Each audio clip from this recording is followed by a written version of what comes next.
The following podcast is an Embassy Row production.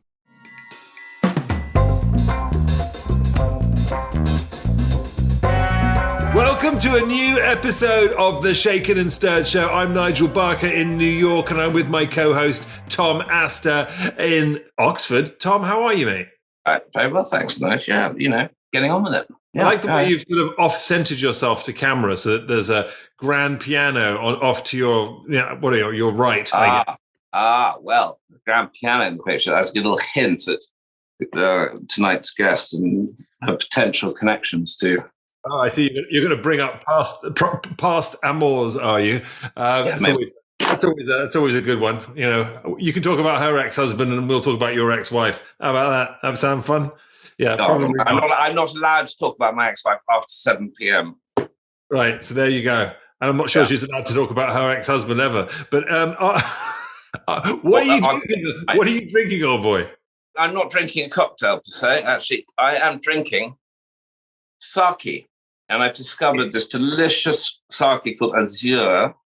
And for fear of cultural misappropriation, I'm not going to try and read what the Japanese writing says on the back of it. I can only guess. But delicious rice sake, very, very refreshing, drunk very cold, and like a cocktail, really. Like a cocktail, just delicious. I mean, we should probably at some point try and do something on sake, because there are so many different variations of it, so many different brands and ways of making it. But I'm a huge fan, cold or warm. It's a great tipple. And when you're sort of run out of kind of inspiration for the shaker, it's a great kind of go-to. I love it. I'm a huge fan. I actually, funnily enough, don't really like it warm. And I think that when I went to Japan, I couldn't find it warm anywhere. I think it's one of those things where it's a bit of a trick. If you don't like the sake, or it's on its way out the door, heat it up, warm it up, and just serve it up hot. And people will be like, "Oh, hot sake," But actually, the whole art of drinking it out of a wooden box too, like that, with it spilling over the edge into the plate around it. That sort of over serving kind of concept. The Japanese, just the whole art form of it, every way they serve everything. I mean, it's just such a big, the tradition behind it I love. Yeah. Tea ceremonies. I'm drinking something completely different, actually. Literally, it's called... Sponsored to drink it, or is this... not being sponsored to drink it. No, I'm never sponsored to drink it. I just drink things, for God's sake. It's called I'm on a Cleanse. And it is made with you're gonna love this, Los Sundays tequila, Blanco Los Sundays tequila, but it's made with Charo aloe vera liqueur, an ounce of lime, kiwi honeydew agave, and 3 dashes of cucumber bitters. I thought I'd go for something a little bit different. I actually heard about this recipe, was checking out this Los Sundays tequila, which is pretty cool. Got a great label. It's new.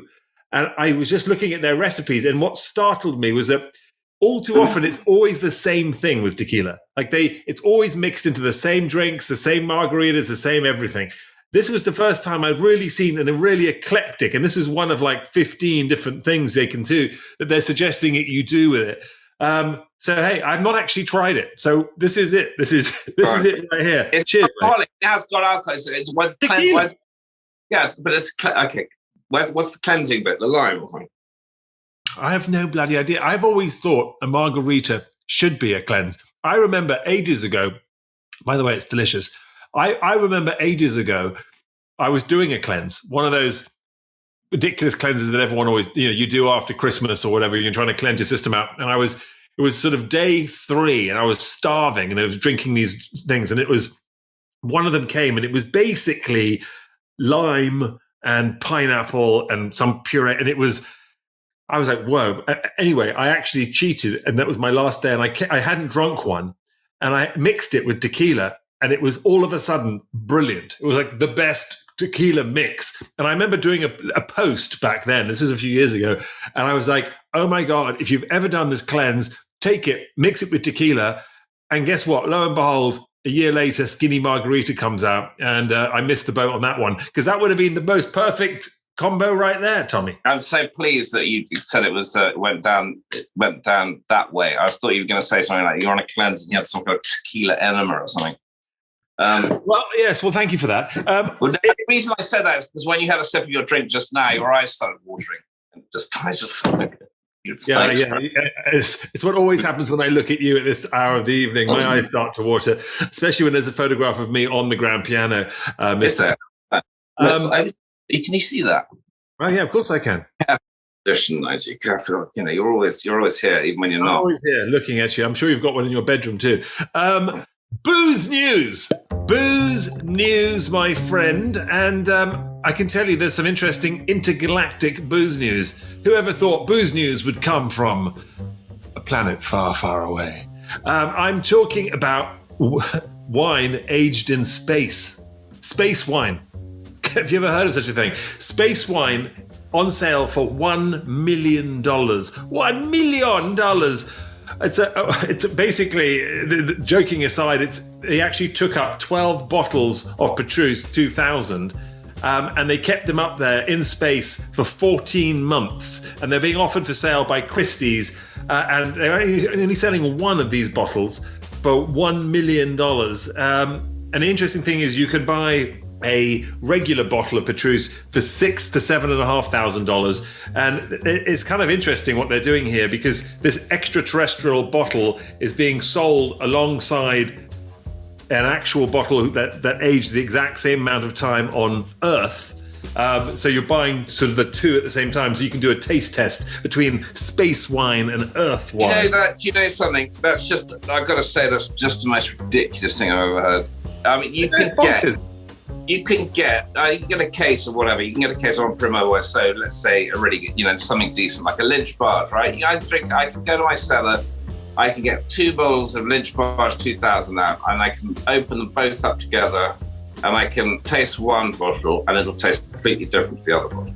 So the idea that it's just a gimmick, I mean, this is the most ridiculous thing. What a serious...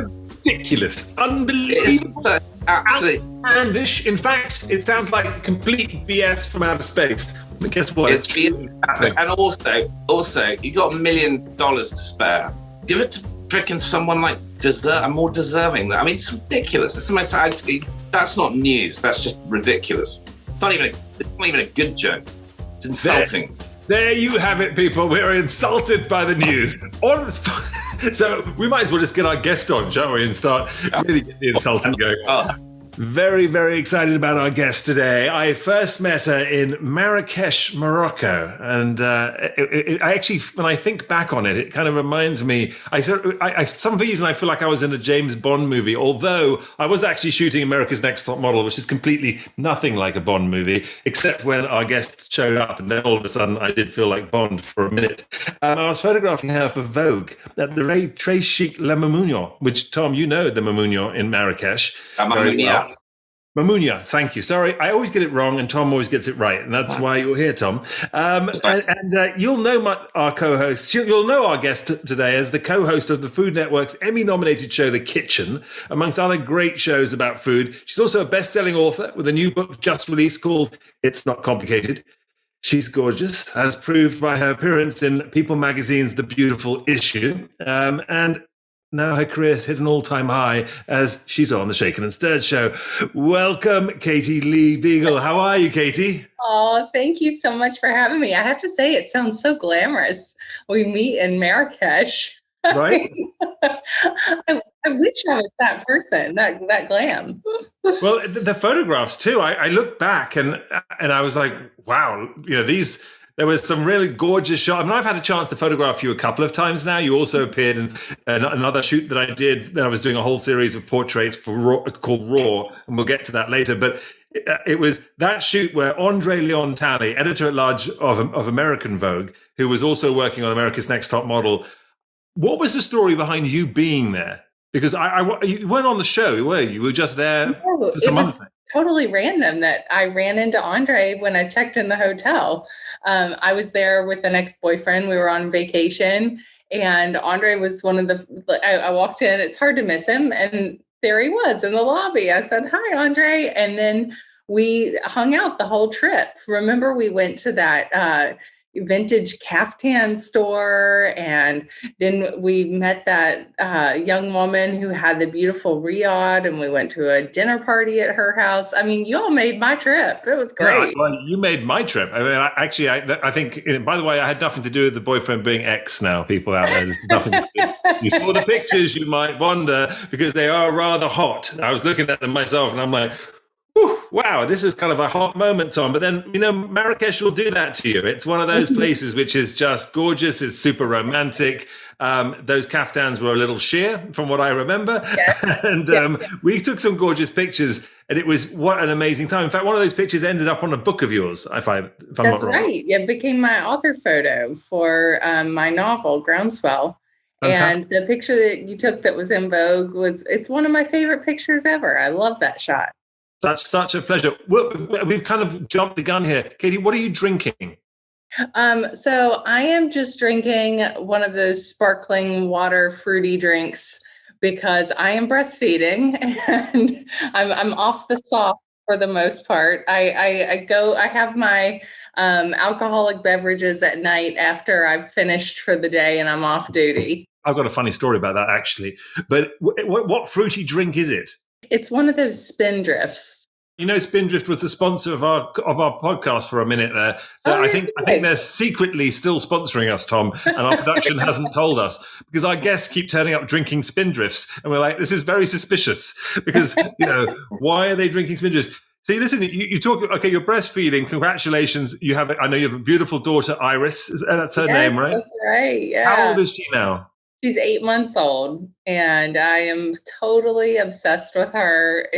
She's just completely my world. I love her so much. Well, it's so great because, and I've got all kinds of questions because it's interesting. Tom and I are past that stage. We've both got kids. Tom's got 3, I've got 2, but ours are all, sort of teenagers and all the rest of it at this point. But I know you're probably in the weeds, right now. In fact, it looks like you're in the kid's room. Are you in your bedroom or are you in the baby? It's my bedroom, but it might as well be a kid's room. There's like stacks of baby clothes and laundry. I feel like I cannot keep my house straight. There's just stuff everywhere. Of course, before I had a baby, I said, I'll never have all those brightly colored plastic toys in my living room. Now, if you go in the living room, there's a bouncy, there's the little baby gym, there's a pack and play full of toys. It's like I've become that person.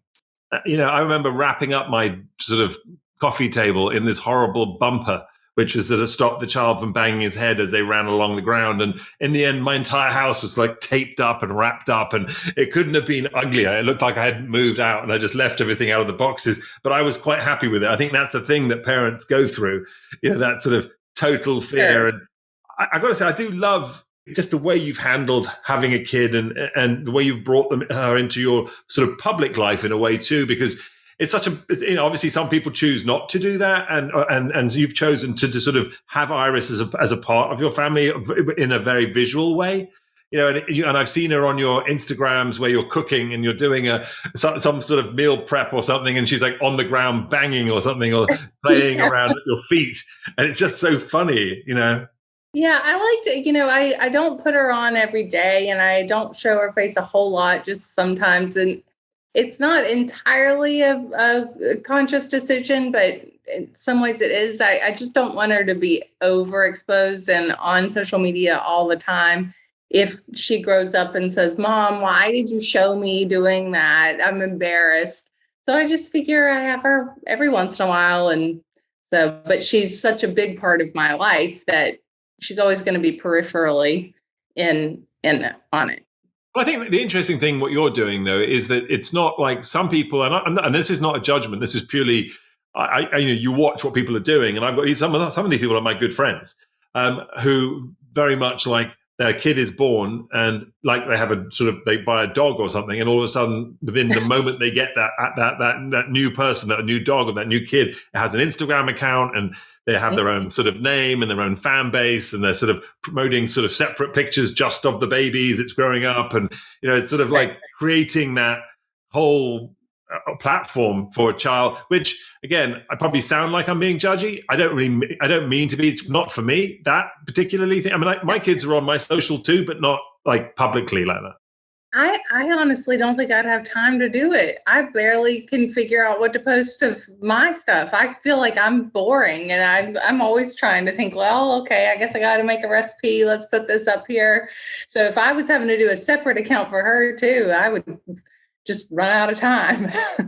Yeah, no, I hear you. You know, you were mentioning the whole breastfeeding thing earlier. You know, my mum always tells me that I was a real fussy baby.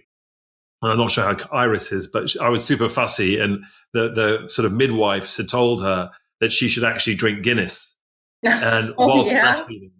And you know, so she would apparently drink a 4-pack of those small cans, the half cans of Guinness every day. Did it work? So apparently I would get sozzled and pass out when otherwise I would scream and cry and always be hungry. And it apparently worked. But it also made her put on like sort of 50 pounds, as she says, because she was drinking like pints of Guinness every single day. I'm sure she wished she was drinking chocolate milkshakes. Like, that's not what you want to have to gain your weight.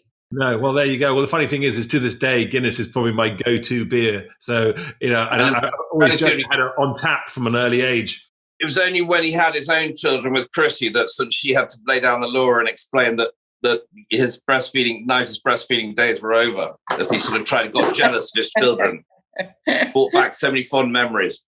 Thank you, Tom, for that. Yeah, no, love it. Fantastic. Yeah, thanks again. So listen, you've got a new book. On top of all of this, you've just brought out a new book. It's not complicated. Your books have this sense of, and you've done a few books now. How many have you done? Is this your 5th book or your 4th? This is my 5th, yeah. Yeah, that's what I thought. They're very sort of, it feels like they've got a real sense of home to your cooking, to your style. And it feels like it's real, it's a tangible kind of recipes, things you can get around. What was the sort of idea behind It's Not Complicated specifically? Well, I did want the recipes to feel like home, and I wanted them to be the ones that people turn to over and over again. They aren't complicated. They're very simple, but very tasty. I named the book It's Not Complicated as a nod to the Nancy Meyers movie, It's Complicated. I love Nancy's movies, and I love the way that I feel when I watch them. And they're the movies when I want to turn something on and feel that sense of comfort and joy. I go to her movies over and over again. So it was kind of the same for the book. I wanted it to be like, if you want to make a turkey meatloaf, you're going to open up It's Not Complicated and make that one. If it's Christmas time, you're going to make my prime rib roast. That's what's going to be on your table. It's summer. We want a barbecue. Let's make Katie's ribs. Let's make Katie's ribs. There you go. Can I ask Katie, sorry, where do I detect, it was difficult for me because I'm English, so I'm not used to it, but do I detect where is home? Is there something Southern going on in your accent somewhere? You are correct. I'm from West Virginia, so I've got a little Appalachian accent. It's not quite Southern, but it's right there on the edge. And I've been in New York for 18 years, and I think my accent keeps getting thicker every year. Well, probably. My great grandmother was founding from West Virginia, so we're probably related. Really? That sounds completely wrong. Sorry. That not that everyone in Appalachia is. It's small. I mean, might be related just from the But anyway, it was 200 years ago. But yeah. Tom is specifically on this show because he likes to put his foot in his mouth, and it's particularly funny. I was trying to say really nice, and I just completely insulted the entire population. Sorry. Anyway, carry on. Yeah, he was actually banished from West Virginia. That's how his family. That's why he ended up in England. They were kicked out, and now he resides under a stone in Oxford. But he's my greatest old friend, and hence we're doing this podcast, and it's kind of funny, and we've had quite a few good guests, and you are one of our favorites. We're very happy to have you on. So you got married to Ryan Beagle. Now, this gentleman. It's funny when I was looking you up. And I don't know much about Ryan, and I kind of looked him up a bit too. But there were all these interviews, or at least articles that came out around him, like, "Who is Ryan Beagle?" and stuff like this. And I was like, "I'm like, what is happening here?" I'm like, I hadn't even thought of asking the question, but I found literally eight articles around stories around who he is, who is he, and who is Katie Lee marrying? Who is this guy? So he's a very nice man. Tell you who he is. Ryan and I met on my show, Beach Bites. He was one of my producers. And when I walked into the first production meeting, I thought, oh, this might be a problem. He's really cute. And we did what you're not supposed to do. We started seeing each other on the job. And it was very hot because it was a secret. And then it became apparent that it wasn't just a fling, that it was true love. And here we are now, married with a baby. You guys got engaged in Paris. Is that correct? And then you got married on the Amalfi Coast in Italy. Yes. That is pretty. See, I met you in Marrakesh. He kind of upped the ante there. I missed my boat. He went Paris and then he went Amalfi Coast. Tom, you're a bit of a fan of the Amalfi Coast. We've actually holidayed there ourselves together, haven't we? We have, and also I lived in Marrakesh for 4 years, so this is all ticking all the boxes. Oh, It's full circle. Well, yeah, we got engaged in Paris, and then we got on the Orient Express to Venice. Now you're showing off. Sorry, now this is now the realms of like properly showing off, but it's great because you're not even pretending it's real. So sorry, Orient Express to Venice, and sorry to interrupt. And that was it. So it was a very good engagement trip. Amazing. And then we got married a few months later on the Amalfi Coast, and we missed traveling desperately because we love to travel. So we're very much looking forward to getting back to that. A baby right in the middle of a pandemic, though, too, right? So right in the heart of it. How was that? Was that tough for you? Yeah, there were challenges to it in some regards. Like I would have liked to have seen my family and friends more, but honestly, in some ways, it was so much easier because I didn't have any pressure to go out and do anything or feeling like I was missing anything at all. There was no need to get back to work. I was doing everything from home. And I got to have this little cocoon of just being with my baby. And it was kind of wonderful. I mean, in some ways, this was the best year of my life. Shh, don't tell people that. I know. And I hate saying that because I know so many people had it so rough. But having a baby, it's always going to be the best year of your life, the year that you have a baby. But it's been great just being able to just be with her.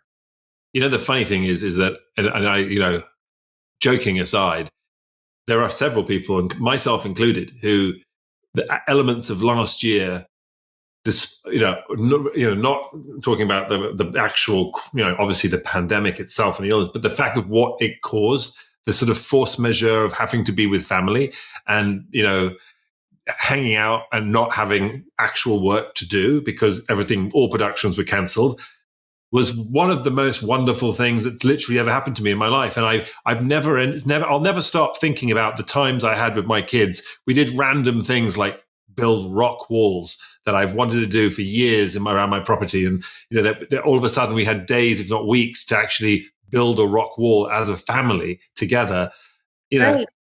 Not watching TV, not playing games, but like doing something, creating something with our hands outside in the elements, and just spending that, just talking with my 15-year-old son, just all for hours at a time, which I just don't really do anymore when he's back at school. No, and you would have never had that chance. So we have to look at the positives. There are so many negatives to the last year. So to try to find those things that are positive, and for me, it really was a blessing to get to just focus on my baby. No, without a doubt. But also the other thing is going forward, where Iris is concerned, I suppose, they say that the first 6 months of a baby's life is when basically if they don't get enough attention, if they don't, then that's the stuff that comes back way further down the line. So the fact that you've been holed up in your cocoon, able to kind of spend countless hours just sort of with your child is going to it's another positive actually down the line. That'll it's funny the kind of effects of the first 6 months of a child's life and how much attention they get and love and touch and all of that stuff does kind of that. I'm so glad to know that. Yeah, there we go. No, Tom never was actually picked up until he was about 2. At which point he was way too heavy to be really carried at all. So he's always had a problem. And here's the exact opposite: your child will be nothing like Tom. So take something out of that. You've got one of those bios. When I look at your bio, it's always funny. Most people's bios are very much like full of achievements and things like that. Your bio is one of those bios that I love, which feels like I'm sort of reading your, I don't know, diary or something. It's sort of like the way it's written. It has like, you talk about how you first started cooking with your grandma when you were 4.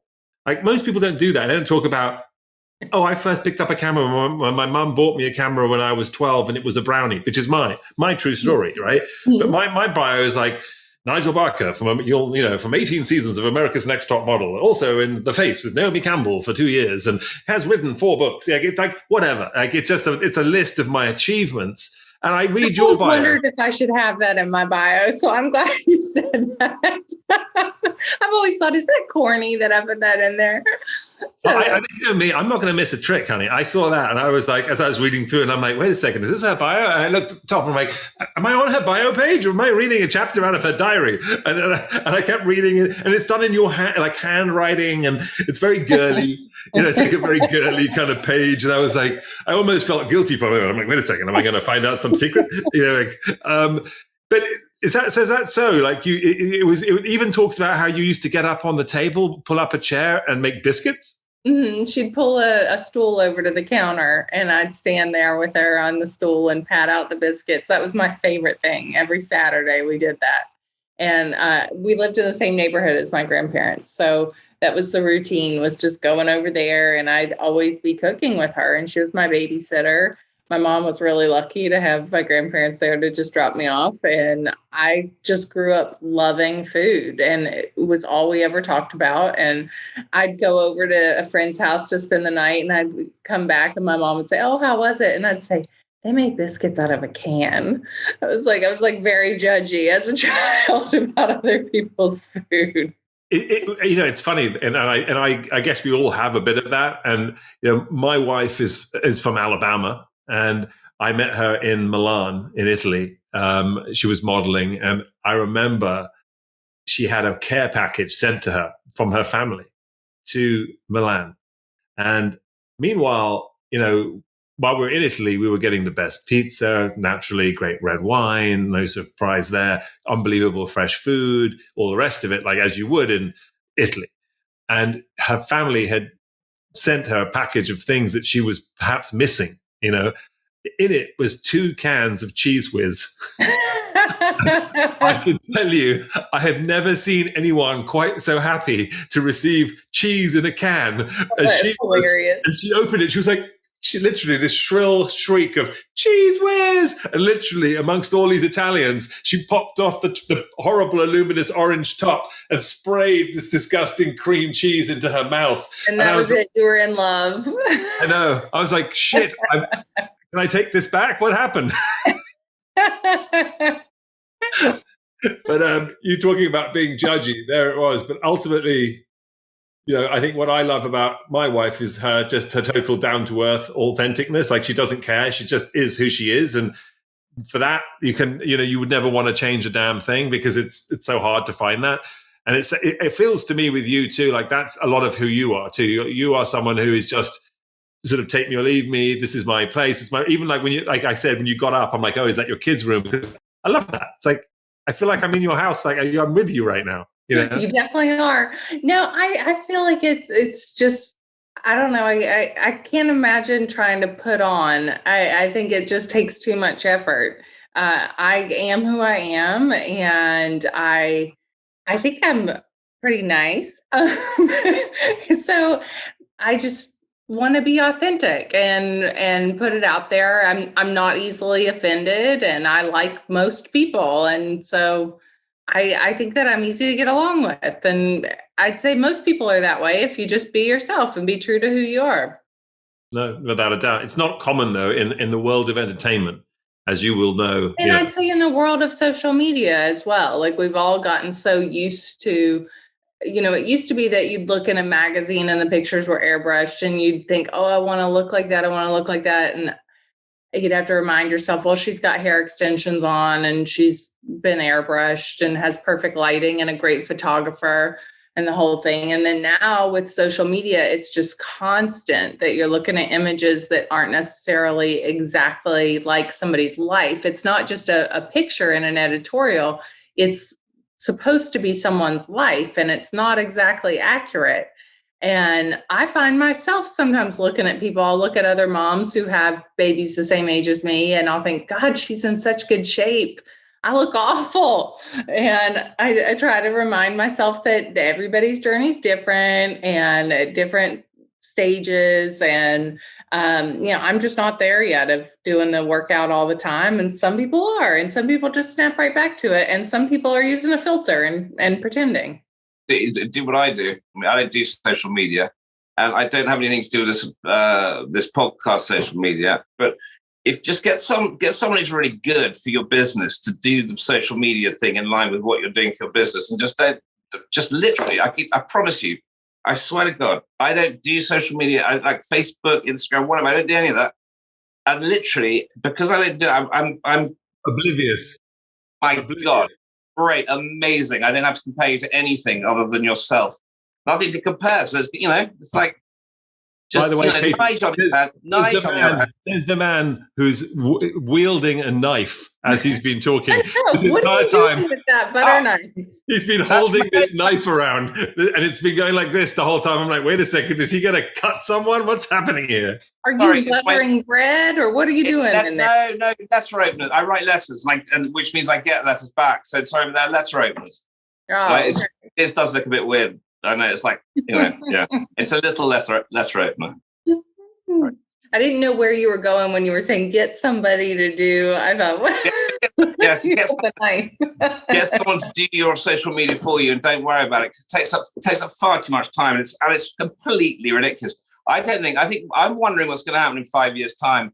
I think that probably will there be a kind of like a reaction against it, and everyone will be, like it won't exist. I mean, it's bonkers. I mean, I find it bonkers. I tell you, the other thing I find bonkers is that if you see something that you don't like on it, or like on Instagram, and you say, "Oh, that's gosh, how ridiculous." Your opinion, if it's negative in any way, shape, or form, is then called trolling, and you're sort of banned.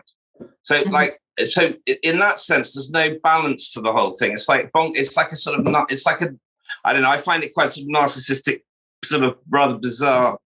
I mean, I just don't care. It is bizarre. Can you imagine if 30, 40 years ago, they told people that we were going to all be putting our lives constantly online? No, not all of us. Sorry, not me. Sorry, not all of us. That's right, not all. Yeah, and I can tell you, I don't feel that I'm. But Tom, that's only because you were banned. Different. I was. You were banned from social media. He's making out that he doesn't do it. The reality is he was kicked off social media. So he's not allowed to be on social media. So there's a sort of, restraining order or something. It's actually what happened. And it had nothing to do with the knife wielding that he's just been doing. Please don't scare the mother we have, on our show, please. He's terrified, poor thing. Katie, you talked about social media and the filters and the retouching, all the rest of it. You recently did a photo shoot. I know that we were wearing no makeup. When I photographed you, actually, we did a couple of shoots. We've already talked about one for Vogue, which you did your own makeup, and it was very light, very natural. You were sun-kissed mostly from Moroccan weather. And then the next shoot we did was called Raw, and it was very much about being your raw self and your raw emotions. Is this a bit of a theme for you? This seems to be something that you like to do. It does seem like it, right? Yeah. And I did my own hair and makeup on my book cover. And this past year, filming from home, of course, doing my own hair and makeup. I do like a lighter touch to just be myself and be who I am. That's not to say that I don't love getting my makeup done. Have a great artist come in and you're going somewhere glamorous and you get your hair and makeup done. I hate doing my own hair. I will say that. I hate blow drying my hair. But I love having my makeup done. I color my own hair. That I enjoy doing because I don't have to go to the salon then. And during quarantine, Tom colors his own hair as well, by the way. That's not natural. I was just going to say, Nigel agree with you. He loves having his hair and makeup done as well. I mean, not makeup done, but hair, he doesn't have to worry too much about. Not so much. I cut my own hair too in the last year a few times. Did you? That's daring. What kind of scissors did you use? It turned out all right. I just had my husband had some in his little kit, and I just used those. His little kit. There you go. Yeah, like men have the kit with the nail clippers. No. Be very careful. That sounds like you might have been manscaped. It's a whole other thing. You got to be careful about those clippers now. I hope you boil wash them before you cut your hair. Oh no! Here we go. No, scissors. I use scissors. Oh, serious. Jeez. Be very careful when you go digging in your man's little bag. Now. It's a special ball bag scissors or something. Who knows what that's about? No, thank you. God, jeez. Tom, can you do something here, please? What? About what? About what? He's like a grumpy old... I completely switched off when you said manscaping. I went, oh, Christ, another conversation. I have absolutely no idea what you're talking about. So I started thinking about something else. Sorry. I'm back. He's back. He's back. Thank God. We missed you. I've heard that we have something in common as well here, changing tone completely and changing direction, that you enjoy eating at Hillstone restaurants. Oh, my God. I love Hillstone. Are you a Hillstone fan? I am. It's so funny you said that. See, I've never realized it was like a thing. But my family, our favorite place, I think it used to be called Houston's or something. But it was in when I used to shoot in Santa Monica when I was living in LA shooting top model. That's the best one. But go ahead. Right, there you go. So it's off the hook, right? You go in there, and I want to hear from you why you like it first, and then I'll tell you why I like it. Well, I think it's totally consistent. Every time you go, you know what you're going to get. You know that it's going to be good. The service is perfect. And the food is really, really good. Like those grilled artichokes, I love. I love their ribs. I think they have a great burger. Their salmon's really good. The sushi's great. I mean, basically everything. The best margaritas. I love their food. It's all good. The only issue is sometimes if you don't make a proper reservation, which half the time I'm late doing, and I feel bad if I'm trying to walk in there and I know the woman who runs it and I'm trying to kind of dodge the queue or something like that, which inevitably I have done. But it is that they are very popular and it will go down the street. But pretending you're the Rock or something. Oh yeah, I know. I just definitely the Stone. Not the Rock. You got to do what you got to do to get a table at Hillstone. You got to do what you got to do. And half the time, Tom, this is back specifically when I was shooting, and I would go at like 5 o'clock in the afternoon for a really early dinner, and it would still be packed. And it was just me. I go by myself just to eat there at the bar or have a small table, a booth, and just because I was shooting and I wasn't there with my family. I was alone in a hotel staying at the Oceana up the street or whatever. And, and it was my go-to. And you're right. Back then, I used to eat ribs, but I kind of moved into the fish, but it's all good. Have you ever read the Bon Appetit article, The Best Restaurant in America, and it's about Hillstone? Really? No, I did not know that. Wow. As a Hillstone fan, you should Google it and read it. And is it that one in Santa Monica we're talking about? No, it's just Hillstone in general. But they also give some of their recipes in that article, and I've made them, and they're really good. I didn't necessarily. I'd never heard of it, so I've just while you were chatting, I just Googled it. And it's you guys talk about the food and all that, but actually, it's quite old fashioned. It's kind of, it looks like it's a place I might like actually. Like only 4 people. Only takes bookings for 4 people. I'm just reading off their website now. This is the bit that you're not mentioning, which is maybe the reason why you actually like it and don't realize it. No flip-flop. What do they say? They have quite a dress code. No tank top, flip-flops, team athletic attire. All hats are not allowed. No more than 4 people. And children are basically banned. I mean, they said our restaurants are generally not the best environment for young children. That's brilliant. I mean, that says and phones, don't take phone calls at your tables. It's it is amazing. If you get a phone call, take it out of the restaurant. Tom, we like a restaurant because of the food, and you like it because of the authoritarian rules that ban children and bad attire, which is a long way to suggest the sort of person you are, really, doesn't it? The only thing I don't like the atmosphere, right? You have to read that Bon Appetit article, though. It'll appreciate it all. going to have to go. They kick you out after 90 minutes, though. That's a bit much. That's not my idea of a good lunch. Maybe that's a COVID rule, though. A lot of restaurants are doing that right now so that they can turn the tables for the wait staff. Yeah. Talking about kids not being allowed in restaurants, with Iris, has it changed your opinion on nutrition now that you're having to mush everything up into a blend? I'm sure she's not eating yet. She's only 8 months. Right. She's doing purees. So I cook for her quite a bit. And I'm trying to come up with interesting combinations, and I want her to experience flavors. So like I'll make butternut squash and add fresh ginger to it and do a puree, or, I just made her some spinach puree and I put a little garlic in it, just a little bit, so that she starts to develop a palate. And like I'll do pureed chickpeas, and I'll add tahini, garlic, and lemon, like I was making hummus, just without the salt. So that she gets all those tastes. Amazing. Wow, that sounds, I want to eat those purees. That's really interesting. Curious too. There it goes again. No baby food, no breastfeeding, no baby food. Stop it. I make her minty peas. Isn't that a British thing? We like our mushy peas. Oh, okay. I mush them up and I put mint in them. Yeah, we do mint too. I've actually never been a fan of mint peas. Really? They're so good. I know. I don't know what it is. In England, I remember going to a friend's house one time, and the mother had made mint peas, and she was so excited, and she was giving them to us, and I literally couldn't eat them. I didn't know what to do. I was so freaked out. But my mother had never made them that way. My mother's from Sri Lanka, as I mentioned. So she just didn't. It was always Asian type of food, but not. So we got a lot of Indian food. Had a very kind of like a exotic palate from food styles, but the English food, that's about as exotic as it gets. Putting mint in the peas. I love Indian food so much. Yeah, no, for sure. Any particular kind? What's your go-to? Oh, well, I love dal. I'm such a lentil fan. So I love lentil dal. Yellow dal. I love black dal. That's probably my favorite is black dal. I love black lentils, and they're kind of creamy.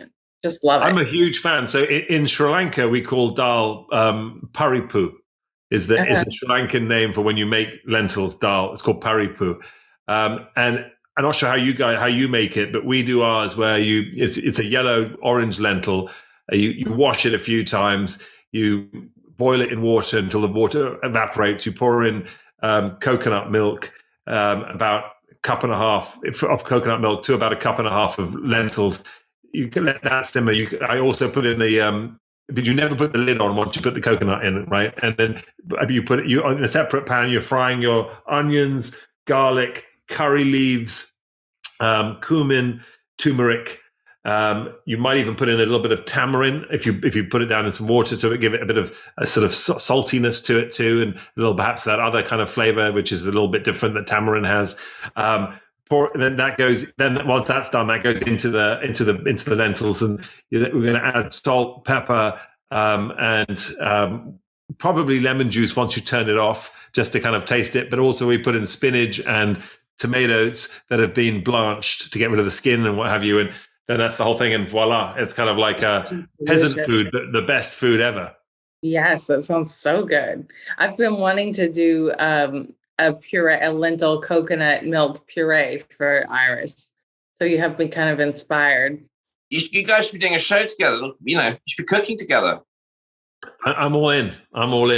I would love to learn how to cook all of that food that you're talking about. I cook Sri Lankan curries all the time. My mum, just like you were talking about with your grandma, I used to cook with my grandma and my mum, same way, curries. And it's my favorite thing to do is cook a huge big curry, whether it's an aubergine curry, cauliflower curry, potato bhaji's, you name it, papadums, the whole 9 yards. Send me a recipe. That sounds. I will send you everything. It's fantastic. I'd be delighted to do it. In fact, even better, how about you come up and stay with us, and we'll make you the curry.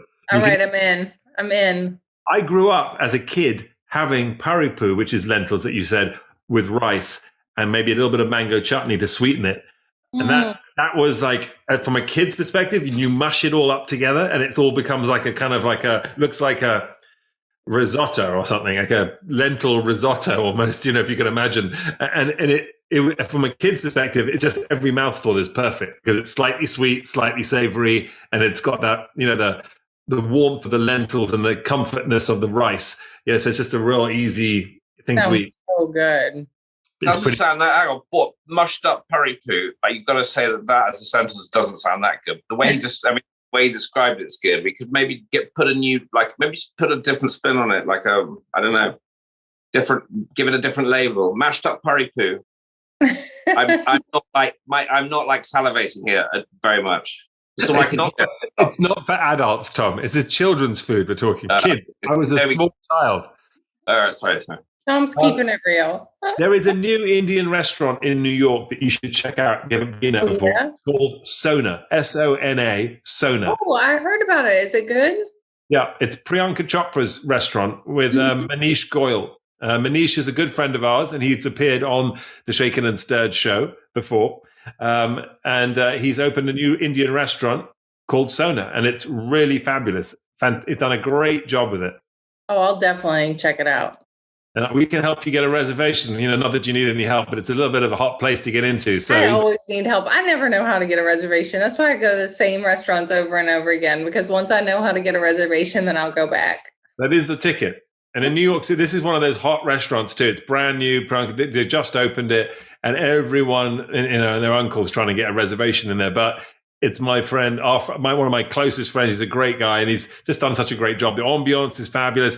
They serve these extraordinary Indian margarita tequila drinks in what is like a papadum and naan bread cup, which has a little hole in the top. And it's traditional in India, northern India, that you can get as a street drink where there's no waste. Whereas you would have to throw away a cup. If the cup is made of bread, then you drink the drink and eat the cup. So there's no waste. I'm in. I love my carbs. Yeah. So there you go. This is like carbs all the way, but it's fabulous at the same time. So, hey, how can you go wrong there? I want to dive in again, changing direction here. We've only got a few more minutes with you, but 96 Elephants campaign. You are ambassador for the Wildlife Conservation Society. What took you there? I understand, you have a career in cooking and these great food shows on the Food Network and what have you. 96 Elephants. Was there something specific? Did you travel to Thailand or India or Africa? What was it? Well, years ago, I went to Africa with my mother. We went on a safari. We both love elephants, and it was amazing to see them there in their natural habitat. And then I was back in New York, and my dog's veterinarian I'm very close to, and she is part of the Wildlife Conservation Society. She's in the Eco Health Alliance. She's just very into wildlife. And she invited me to a seminar about the elephants and the ivory trade. And in New York City, you could walk into one of these antique stores and think that you're buying antique ivory. And it turns out that it was really from a poacher. And was no real way to know if it was actually antique ivory or if it was new ivory. And anybody could just call themselves an appraiser. And, I could say I'm an appraiser and I deem this as antique, and it wasn't. So they were trying to get there to be a law that you just could not sell any ivory at all. And I said, okay, well, what do you need? I feel really passionately about this. What do you need? And they said, we need some sort of government figure to adopt this and get behind it. And I had a friend of a friend who knew Governor Cuomo, and I got in touch with him, and we went in and met with him, and he said, great, let's do this. Let's ban ivory in New York. And so New York became the first state to ban ivory sales. And then it went across the country and became a law. So it was really exciting to get to be a part of that. And I really feel passionately about having a world for my daughter and future generations to get to have elephants. I mean, I can't imagine a world without elephants. They're these majestic creatures, and they're just being completely wiped out by poachers. So I wanted to be part of 96 Elephants. And 96 Elephants, it's a conglomerate. It's part of Wildlife Conservation Society, but so many other wildlife groups are part of 96 Elephants. It's kind of an umbrella around all of it. So apparently, I was talking to someone about this the other day. Apparently, I might be wrong, but I don't think I am. We're one of the only countries where that the sale, as you say, of ivory is still allowed if it's, inverted commas, antique. And as you say, you don't know what you're buying, right? So apparently it's become a sort of dumping ground. And, basically the black market, the go-to place to buy ivory, which is absolutely disgraceful. And we should, I don't know how one goes about tackling it. And then on a completely different, same subject, but a completely different tack, I heard last week, this is really encouraging, but really weird. Only now has the Kenyan government decided last week to do a census, a wildlife census, right? They have apparently they've realized how important elephants are to tourism and to the countries. They've literally only just decided to go and count the friggin' elephants. And I'm sorry, I say this like this because we all sit around. How long have we been talking about ivory and poaching and tusk and elephant, the rhinos and chopping the horns? How long have we all been talking about this? Years, like maybe 20 years, 30 years. It's been like a big subject. The country where these creatures live, they're only now getting around to, turning around and saying, oh, well, maybe we should count them and maybe we should do this, count them every year and actually see how many are. You know what I mean? It strikes me as, when I heard that last week, I was just like, Christ, what are we, is this just the kind of West imposing their views on a country that just doesn't care really too much about? I mean, I don't understand anybody being for it. Why would you be for poaching and for ivory? Huge amount of, because if you chop you can hack a bloody rhino's horn off. It's what's a rhino? The people who do the poaching, they're making a fortune, and it funds terrorism. Terrorist groups are directly funded by ivory sales. Yeah, but I guess in a country like Kenya, why, the reason they're doing the census, the reason the Kenyan government have given is because they have realized how important the wildlife industry, tourism is to their GDP, right? How much money it brings into their country. But they don't give, I guess, in a country like that where you probably kind of got, I suppose there are kind of a lot of concerns about people and sanitation and trying to probably a lot of fresh water to villages. I don't know, basic sanitation, that's probably a priority. So the last thing you're going to maybe divert your attention to are elephants, because it's not going to win you any votes, right? But it does boil down to money. So ecotourism is a big deal. So when it comes to any kind of wildlife the world over, one of the major ways of saving wildlife is by making the governments understand that there is ecotourism to be had. And even when it's the seal hunt in Canada, for example, the concept that maybe people go to Canada because they see seals and they're cute and they like seeing them, and therefore maybe we shouldn't club them to death, is one of those things. And it's funny because if you go on Air Canada, on the aeroplane, on their magazine and everything is the white baby seal. It's right there. But the reality is that the seal hunt still continues in places like Canada, right, in Newfoundland. So there is a sort of ironic side to.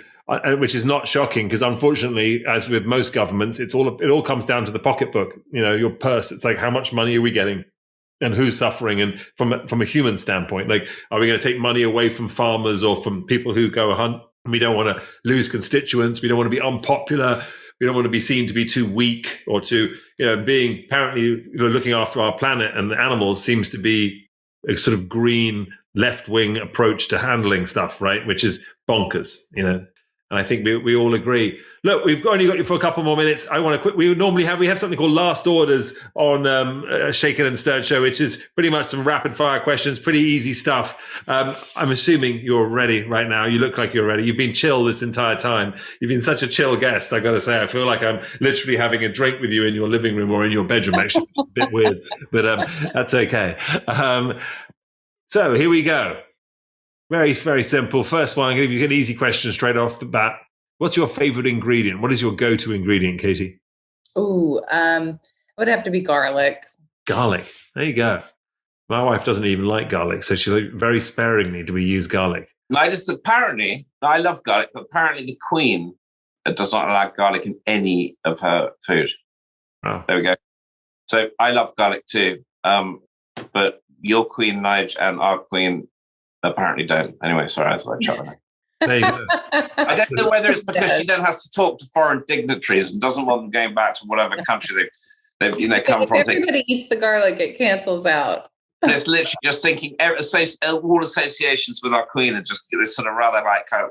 I love the whole story of like King Henry VIII, though, who beheaded his wife Anne Boleyn because she ate garlic. So the story goes that she would chew so much garlic, but it happened to be a good thing because it stopped her from getting sick. And whilst there was like a flu epidemic going around England and everyone was dying, and she was chewing garlic, which apparently has an antibiotic aspect to garlic, which helped apparently save her, but gave her the most wicked breath, and so he eventually beheaded her. But hey, luckily, my husband eats garlic too. But you've got to both eat it, otherwise it's a recipe. It literally is a recipe for disaster. And if one of you, anyway. This is meant to be rapid fire questions, by the way. Best place in the world for cuisine, in your opinion? Italy. Really, that's your favorite. That's your go-to. Yeah, love it. I think no one disagrees there. What floats your boat and what gets your goat? What floats my boat? There's so much that I enjoy. Gosh, that's a hard question. What floats my boat? I'll say ice cream floats my boat. Soft serve in particular. And what gets my goat are internet trolls. Get a life. Yeah, you agree with that one, Tom, that's for sure. Okay, in the movie of your life, who would you have play you? I'd have Ally McGraw play me because every day somebody tells me that we're twins. There you go. That's a good one. That's an easy one right there. I like it. And finally, shaken or stirred? Oh, shaken all the way. I want the martini so cold that you get ice skate across the top. There you go, guys. You and James Bond. There's a reason for it. As we started this with a Bond theme, we're ending it with a Bond theme. And despite the fact they're both wrong, we're going to stick with it. Katie Lee Beagle, thank you so much, Katie. You're the best. Check it out. I love you. This was great. It's not complicated. I'm assuming you can get It's Not Complicated everywhere, Amazon and all the rest of it, right?